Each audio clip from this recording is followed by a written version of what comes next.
Let us look at the tragedy of the common. This is a situation where individuals or communities are sharing common resources and who are regarded as custodians of those resources, but since there is no limitation as to how well or how much of these resources one can use, they end up overusing, and in some instances these resources get exhausted, and as a result those who come after them may find little or none of the resources, and that is the tragedy.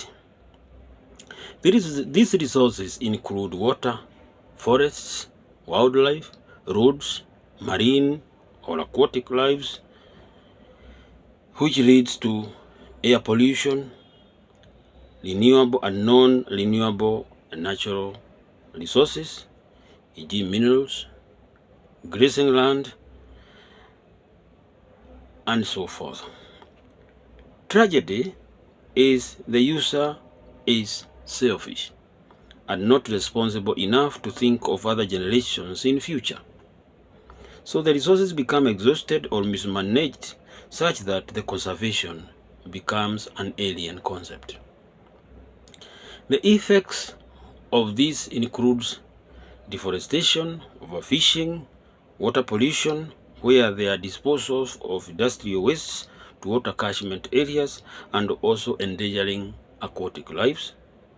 Roads, high traffic flow and snarl-ups or traffic jams, which lead to emissions of high volumes of gases to the air, reducing the ozone layer and eventually exposing the human to high levels of dangerous solar radiations, which are a health hazard. Overgrazing may lead to soil erosion, leading to climate change, which affects the weather pattern, which are disastrous to the agricultural farming, food shortage, and starvation. For the industrialized countries, they release a lot of gaseous emissions to the atmosphere, leading to melting of ice in the Antarctica, and Arctic circles, which leads to the rise in the water levels, flooding, and the depletion of the ozone layer. When the UN Convention on Climate Changes imposes penalties to large and developed countries, that is our big brothers, they do not endorse those penalties to compensate the developing countries to manage that disaster caused by the developed countries, a real tragedy of the common. I want you to look at these well-developed countries, whom we say they are industrialized countries, like US, Japan, China, just to mention a few.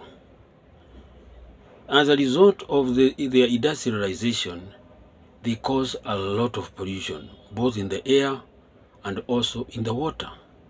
And when it comes to UN Convention on Climate Change, whereby these industrialized nations are supposed to compensate these third world countries who have been affected by these disastrous effects as a result of pollution by the developed countries, they are not ready to endorse because they know they are the cause. So this is where the tragedy of the common becomes even more tragic.